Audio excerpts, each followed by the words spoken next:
should have taken the boat. The boat.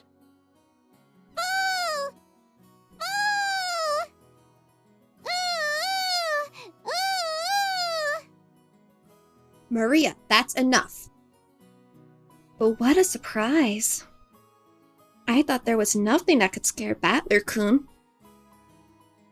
This guy can't handle vehicles for some reason. Always yells about falling and sinking and stuff. You're a disgrace of a man, you are. Shut up. That thing was seriously shaking way too much. I just got a little stressed, since it was my first time on a small plane like that. You called that a little stressed? Sounds like it'd be fun to take an overseas vacation with you, Battler-kun. Would you like to go to Egypt with your aunt? You'd get to ride a plane for a full 14 hours. There's a good plan. Battler-kun, you should go let Eva-san toughen you up some. Still, it's so hilarious.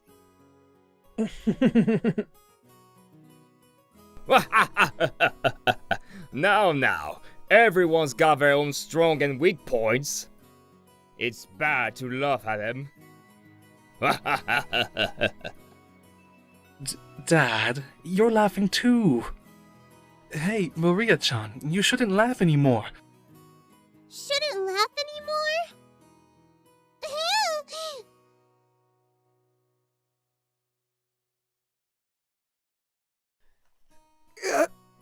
Damn it! Is being scared of planes really such a big deal? Everyone obviously thinks I'm a big oaf now. Tch.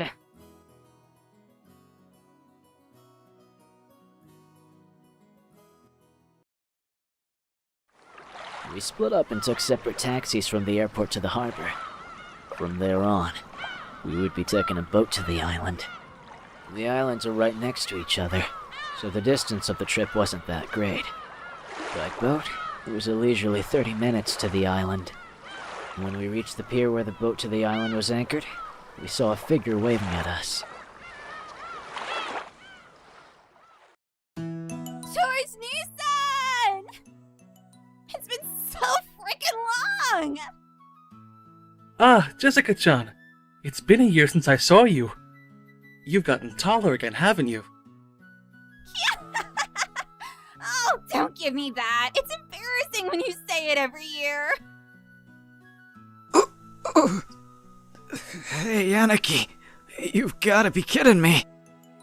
Is that really Jessica? Wait a sec. George. Is this big guy... Battler? We both stared at each other. She definitely didn't look like that in my memories, but I do remember her crazy way of talking. Yo, Jessica! What's this now? You're kidding me. You look like a woman now! What are these? Boobs? Even you managed to get a chest. Let me rub 'em. Let me! Oh, don't screw around with me. I'm a blushing flower of 18. Of course my hair grew longer and I got these. What, you think I got boobs just to get fondled by you, loser? Oh, and speaking of you, sure, you got all ridiculously huge. But did you get a bit stronger too? Don't screw with me. I'll show you how much training I've done since back then. You're pissing me off. I'll beat you at your own game. This headstrong girl's name is... She was born under the same unlucky star as me, sharing the same kind of weird name. Anyway, it's pronounced Jessica. She's Dad's older brother's daughter. That older brother happens to be the oldest son of the Ushiromiya family, so for now, it means Jessica is the direct family heir. Since Jessica and I are the same age and sometimes had little boy-girl squabbles with each other, We've always been used to fighting and joking around together whenever the relatives gather. Jessica grew more quickly, so she always had me beat in terms of size and physical strength.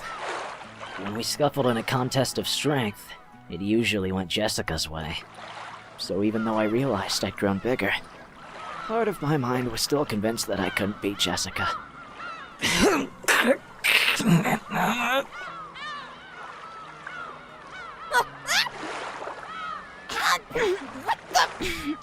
What are you getting all serious for? Ow, ow, ow, ow, ow, ow, ow, ow. Hey, this is nothing. Jessica, you've gotten weak. Shut up. I'm a girl. So of course I couldn't beat a guy with physical strength forever, right? Well, you've got a point there. The meat I put on my arms all went to your chest.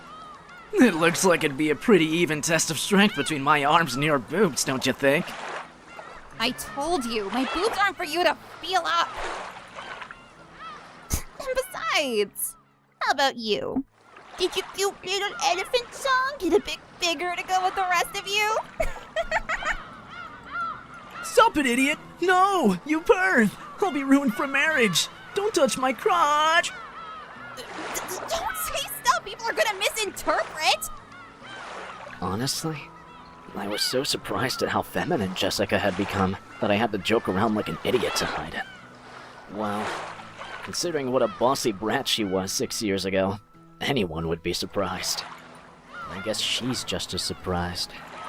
She probably wasn't expecting to lose to me in a test of strength. After losing that easily, she must be shocked at how much I've grown in the past 6 years. 6 years. Once again, I'm being shown just what a huge gap of time that was. Oh, crap. Total defeat. It's like I'm no match for you anymore. That's not true. Even Battler-kun must have his weaknesses. Right, Maria-chan?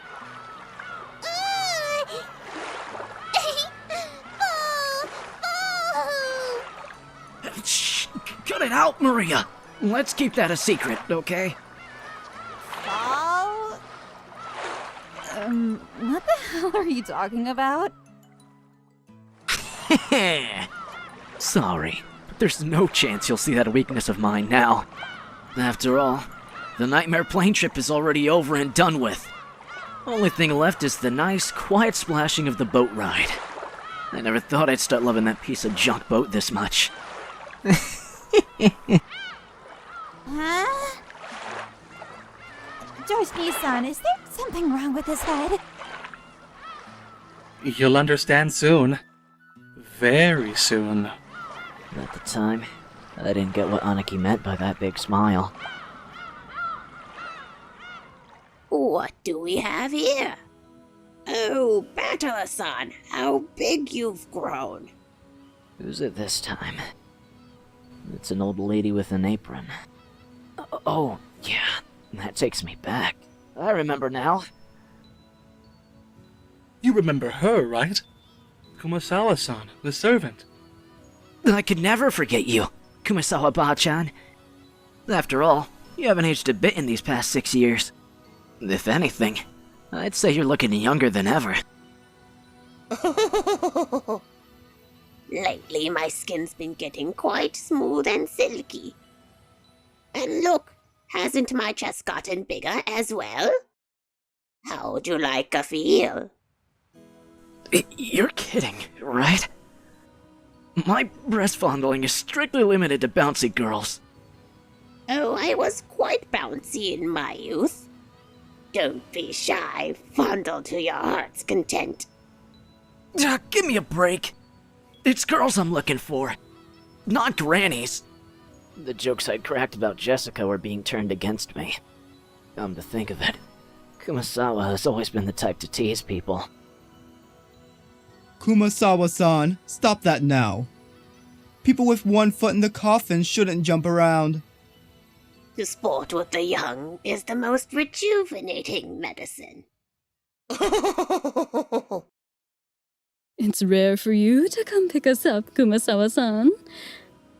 I wonder what's gotten into you. Usually, your lumbago kicks in whenever someone gives you a job to do. Oh, Eva-sama, you're as harsh as ever. I found myself with some urgent purchases to make, and while I was at it, I thought I would come welcome you all. Although, it does give a bad impression if the one waiting to greet you is a decrepit old woman. Aunt Eva spoke sarcastically, but Kumasawa Bao-chan's years of experience were nothing to sneeze at. She was more than capable of smoothly and coolly deflecting that comment. Well, it feels bad to say it, but old Kumasawa Bao-chan may be past her prime as a servant. She might act as though she's in good health, but between the headaches and her lumbago, her body is wearing out. To tell the truth, the very fact that she's still working is impressive. How old is she this year again? She must be pushing 80 at least. It's incredible that she's still able to act so cheerily. You just seem to get more and more lively. Oh, that's right. Here you are. It's the tea I told you about before.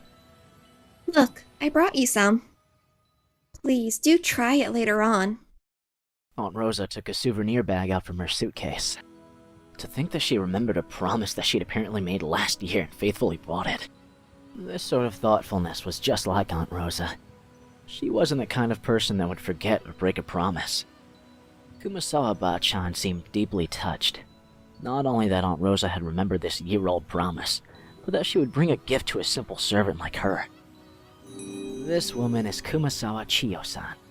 She's a senior servant who's been working at the Ushiromiya head family household for many years.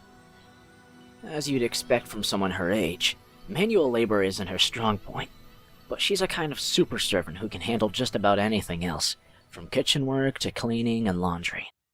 It seems like her only flaw is a tendency to slack off. I hear she tries to get away from heavy or troublesome work by playing up her chronic diseases. In Kumasawa Bao-chan's case, this was probably a sign of craftiness rather than laziness. Though it probably doesn't impress those paying her salary. Well, even if she's pretty flaky when it comes to work, I could never dislike her. I guess that's probably because of her cheerfulness and her constant smile. Hey, glad to see you still in fine spirits. How's your back doing then?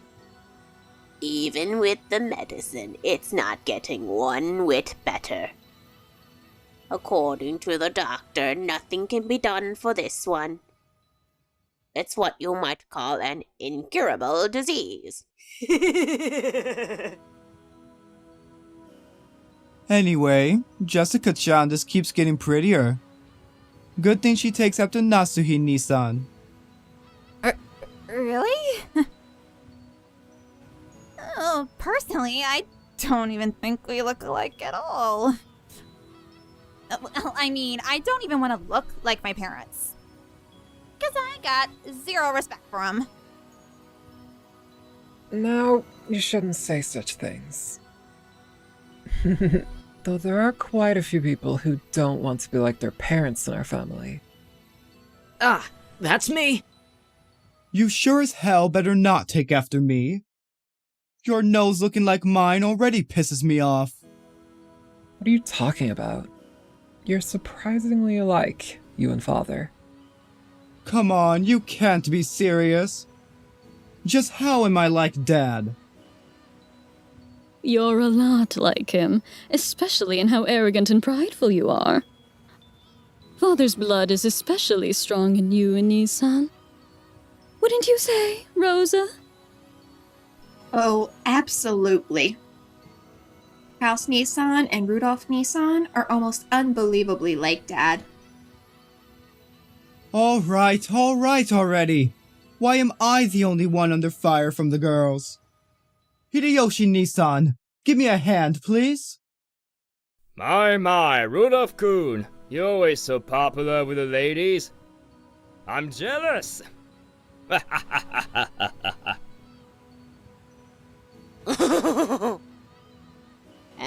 usual. You're popular enough to make me jealous. Well then, everyone, shall we head over to the boat? Come now, Maria-san. Let's get on the boat together, okay? Get on the boat together! Everyone gets on together! Hell yeah! This time around, I'm not gonna be scared. I'm used to being shaken by the waves. With that piece of junk fishing boat, I'm less afraid of the shaking than the engine breaking down and the boat drifting off. Oh, yes, Battler-kun. I forgot to tell you. That fishing boat was completely worn out, so it was taken out of commission a few years back. Now we get taken to the island in a different boat. Ooh, right! It's Battler's first time in the new boat! Oh, it's super comfy. And frickin' fast. It can go at crazy high speeds. Oh. That means less travel time, right? That sounds great! Having to worry about sinking is less scary than being on a plane. But it'd still be awesome to get it over with as quick as possible. Is Battler gonna go full again? That's only on airplanes. Everything's fine now. Anyway, it's the captain's pride and joy. A kind of modded high-speed boat. Seems he got it pretty souped up. He was bragging about how he attached 4-based high-efficiency propellers to make it break 40 knots, or something like that. He talks about it all the time, so I've kind of memorized the spiel. Yeah, I've got it memorized too, since we hear about it every year. The captain says he's been obsessed with modding ever since he lost a speed contest with a foreign boat ages ago. According to him, that opponent managed to break 30 knots with just a fishing boat. And his thirst for a revenge match got him to build an awesome, all-new, super high-speed modded boat. Oh, I'm sure you'll just love it, Battler. Super high-speed modded boat? My first thought was that but for some reason, I got this feeling of foreboding. Probably just overthinking it.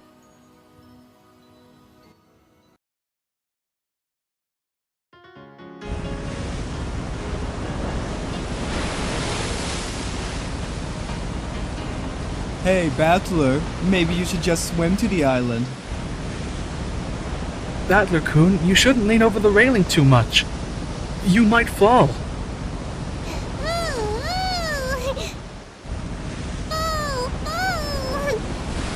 Damn it!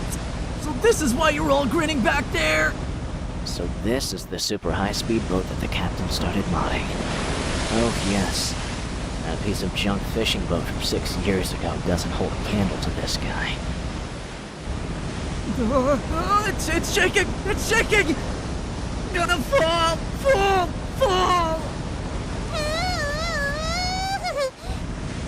We're gonna fall! If I fall, I'll land in the ocean and drown! Where's the parachute? Where's the buoy? Give me a life jacket! Battler, what the heck are you doing that for? Jessica-chan, Maria-chan, it's not nice to team. Battler-kun, if you're scared, then just don't come out on the deck. I think you'll be able to calm down a bit if you go inside the boat. That's a no thank you, Hanaki. Shipwreck victims are always the ones inside the boat. The survivors are usually those on the deck during the accident. So I'm staying right here. But it's shaking. I'm gonna fall. It's gonna fall!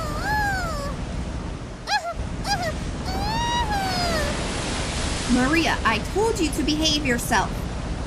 But Battler-kun, it looks like you really can't handle it. I'll go tell the captain to slow down for you. Rosa, thank you! I can tell you now that safe, slow driving is definitely the way to go, even on the sea! Oh, don't do that, Rosa. Trials and tribulations are important for young men. Isn't that right, Paddler-kun? You'd better be able to overcome a little scare like this. Otherwise, you'll never be able to go to Egypt with your aunt. Oh, Aunt Eva, you're so mean! Oh no, I'm gonna fall! Life jacket! Parachute!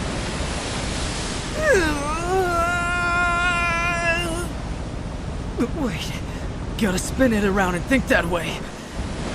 What's the enemy aiming for? Is he doing this to scare me? If that's what he's aiming for, too bad.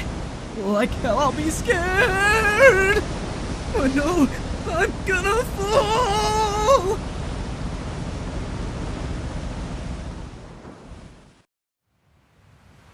So, after I made a huge fool of myself for a while, Aunt Rosa had a talk with the boat captain, and he slowed down to a more manageable speed for me.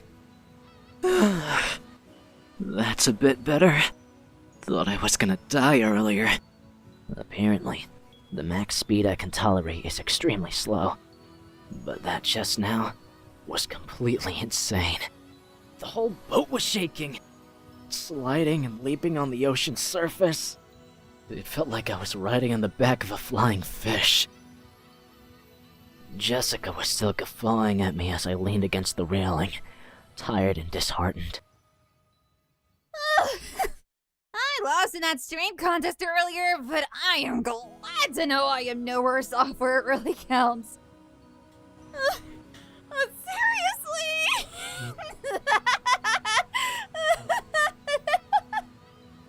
Damn it.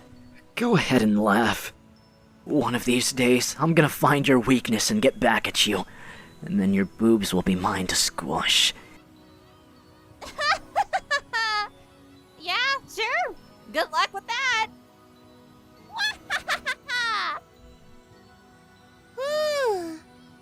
Battler all week. Yeah, battler all week. I want to die on land, not in the ocean or the sky. Maria was patting my back, so I patted her head in return. Her expression was blank, as usual, but I realized that she wanted to console me. Battler-kun, the captain's throwing in drinks to make up for this. Would you like one? To calm yourself down? George Aniki and Kumasawa Bachan brought us all ice-cold cans of soft drinks covered with beads of water. Judging from Kumasawa-san's big grin, our parents inside the boat were probably all rolling around laughing at my moment of pure terror. Damn it, I'm so embarrassed. I can't bear to face any of them.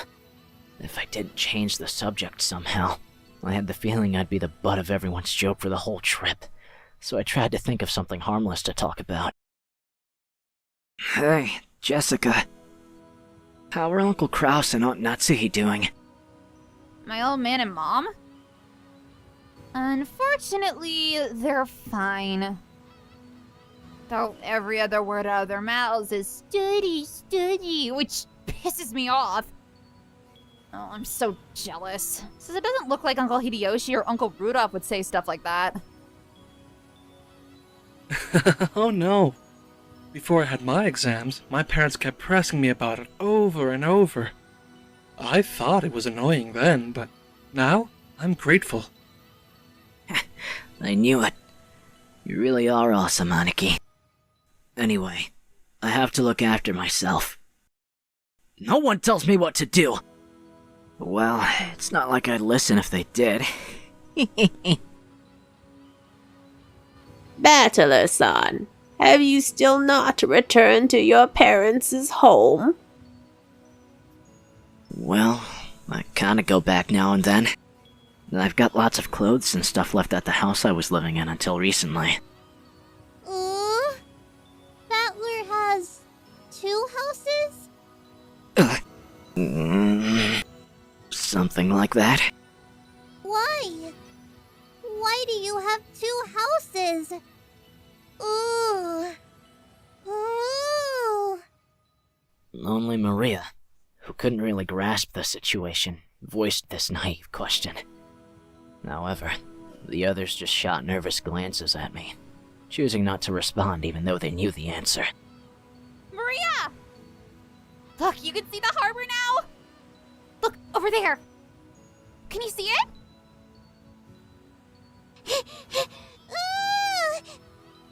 Saw the harbor! Saw the harbor! Apparently, Jessica was trying to be nice by changing the subject.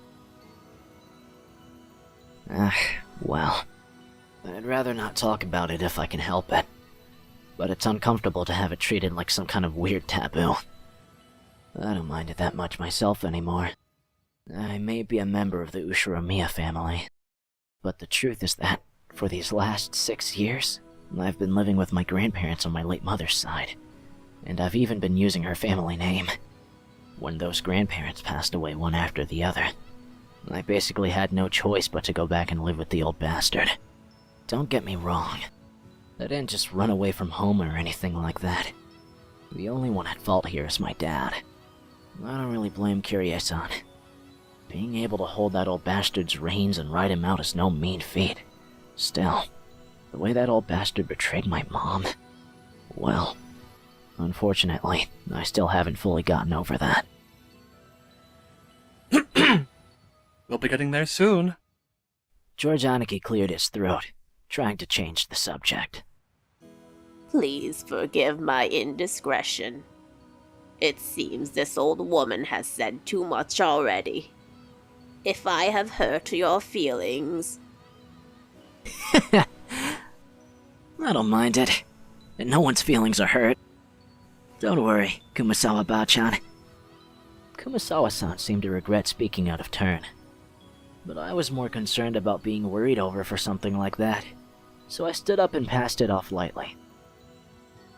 After that, I had a sip of my drink and headed over to Maria and Jessica, who were gazing at the silhouette of the island. Battler! I saw the island! Saw the island!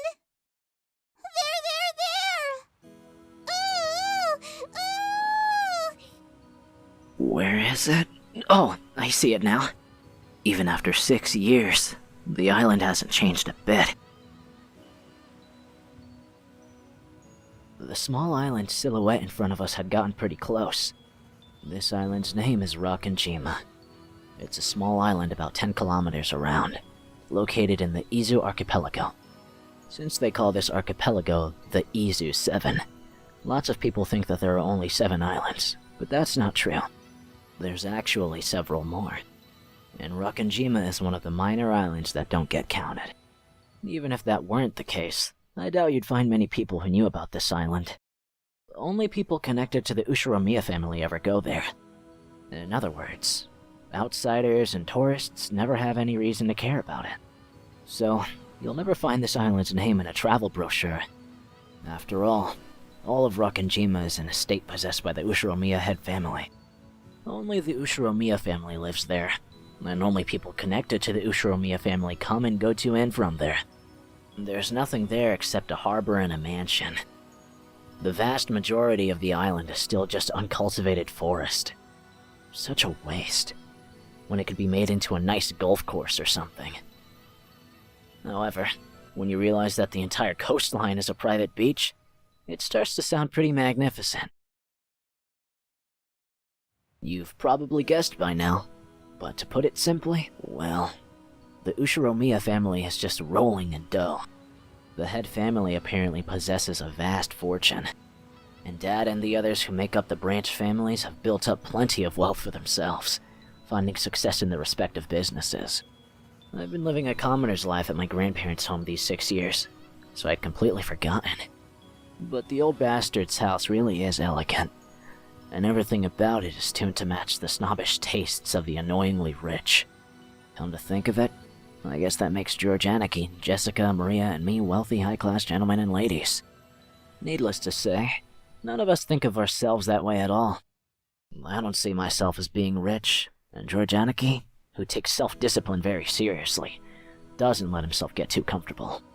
Jessica is always complaining that she'd rather move to the city than be rich. And Maria is still a kid who isn't even interested in money at all.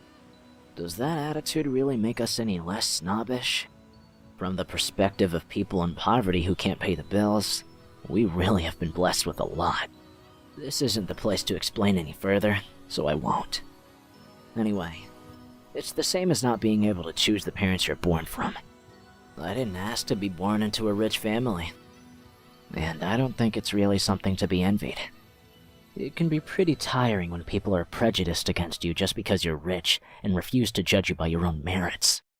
As I pondered these sentimental thoughts, Maria started shouting and leaned over the railing.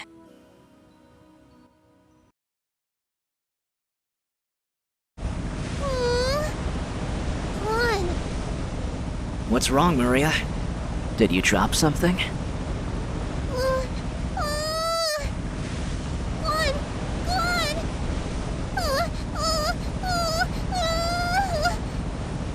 Maria kept yelling, "Gone, gone." At first, it sounded as though she had dropped something. But while she shouted, she also pointed out over the ocean. What's wrong? What's gone? I'll look for it too if you want. What is it? If she dropped something, she would probably have looked down at the floor. But Maria was pointing out over the ocean. One would assume by that gesture that she had spotted something. She kept saying that something wasn't there. Strange. However, since my last memories of this place came from 6 years ago, I was able to spot it before Aniki, who comes here every year. Huh? If I remember correctly, wasn't there a torii or something on top of a small crag around here? That's right. It was definitely there. I remember it well, since as we get closer to the island, it's the first thing to greet us, like a landmark. Wow, you're amazing, Battler. Even though it's been 6 years, you remembered. It was here, wasn't it? I remember too. The tutelary god's shrine and that torii-like thing were standing all alone on that crag. And now that you mention it, they are gone, aren't they? I'm pretty sure they were still there last year. Gone! Gone!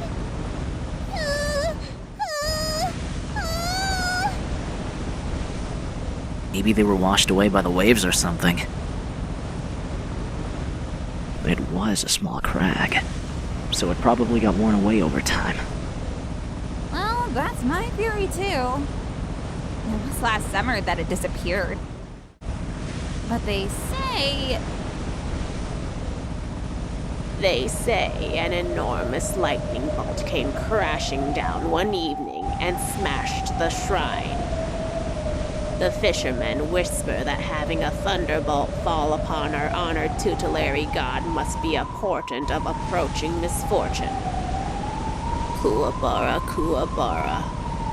Kumasawa-san smiled impishly as if teasing us, rubbing her hands together while intoning a Japanese phrase meant to ward off lightning. However, Maria apparently took this seriously, and stared fixedly over the ocean to where the crag housing the shrine god was supposed to be. A portent of misfortune.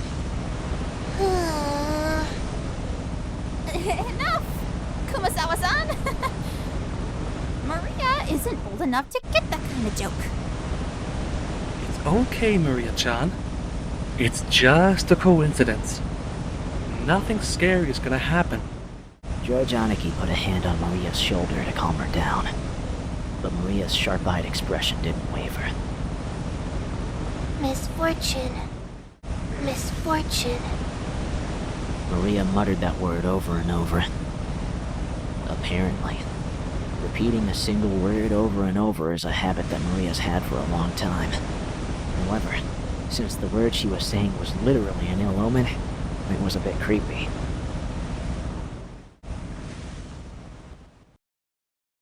Hey now, Maria. If you say it over and over like that, misfortune will really end up happening, you know? I tapped Maria's other shoulder. Maria whipped her head around, stared into my face, and spoke unblinkingly. Misfortune is coming. Huh? And just where is it coming from? I answered lightheartedly, trying to break the tension in the air. At that moment, Maria held up a finger, raised her arm high, and pointed up to the heavens. When I looked up, I saw that the sky was still just as cloudy, but it had grown a great deal more leaden than it had been that morning. That's right. They were saying that a typhoon was approaching. We had planned to spend one night on the island, but if this storm doesn't pass quickly, I won't be able to make it to school on Monday. Well, I guess it makes for a pretty good excuse to be absent. Oh. She apparently sensed some kind of misfortune in this cloudy sky. She's been muttering that non-stop for a while now. Girls at Maria's age tend to be very impressionable. She's just about the age that many girls start to get excited about sixth senses and whether they have any psychic potential and stuff. For all we know, this might be due to her childish, sensitive nature. It's okay, Maria-chan. The weather might get worse tonight, but tomorrow it'll clear up and become a pretty blue sky. Ooh. Pretty blue sky. Ooh. That's right. By tomorrow, it'll be a pretty blue sky. There's no rain that doesn't end, and no clouds that never clear. Ooh. Rain that doesn't end. Clouds that never clear. Ooh. I know the typhoon's coming, but soon it'll go away. It'll be okay, Maria.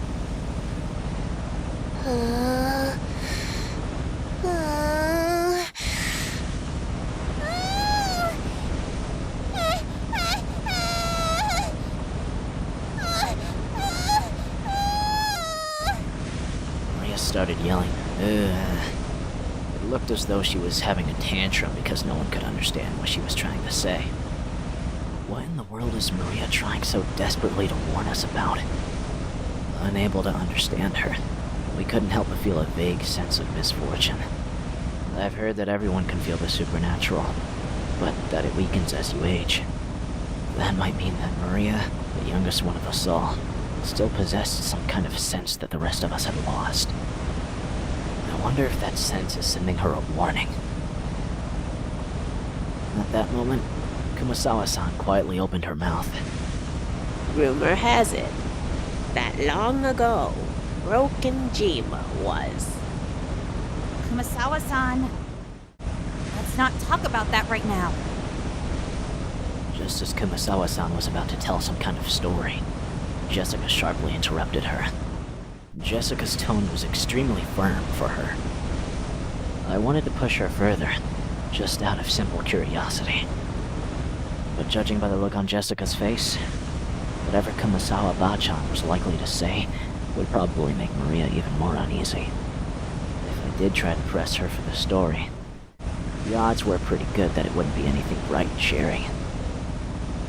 Oh, I do apologize about that. The wind here is hard to bear for the elderly, so if you would excuse me for now. Gossipers have no reason to hang around after they've been told to stop chatting. When Kumasawa-san finally realized that she'd overstepped her bounds, she went back inside the boat. After she left, Uncle Hideyoshi showed up in her place. Since he'd arrived mid-conversation, he completely failed to notice the complicated atmosphere that hung about the scene. So he refreshingly and unwittingly swept that atmosphere aside. So, in the end, it was his lack of tact that brightened the mood. Looks like we're almost there. Okay, just a bit more. Took forever at the speed we went today, didn't it? Wonder whose fault that was. Aw, Uncle Hideyoshi, give me a break already. Oh, come on, don't stop there. Seriously, thanks to Battler here, it's taken forever.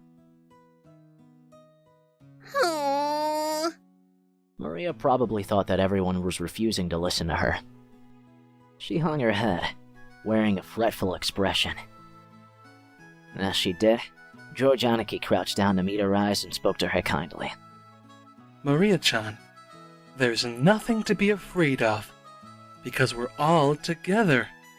There's nothing to be afraid of if we're together. Go ahead and say it. There's nothing to be afraid of if we're together. Yes. There's nothing to be afraid of if we're with each other. Ugh. That's right. Exactly what George Aniki said. If we stick together, there'll never be anything at all to be afraid of. Right, Jessica? Yeah, no doubt about that. What George Nissan says is always true, Maria. Giorgio Nichan. Always true. Yes. I don't lie. So trust me. There's nothing to be afraid of if we're all together. Giorgio Nichan doesn't lie. I trust you. There's nothing to be afraid of if we're all together. Not afraid! Maria jumped into George Aniki's arms and hugged him tightly. After Aniki patted her head, she jumped away again. Her facial expression had undergone a 180-degree change, turning back to normal. She was once again the ordinary Maria. There's nothing to be afraid of anymore, because we're all together.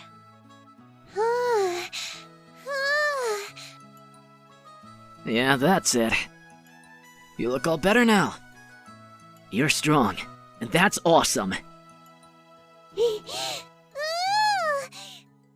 I'm awesome! Hey now, what's going on here? Maria-chan didn't get sick, did she? Hmm?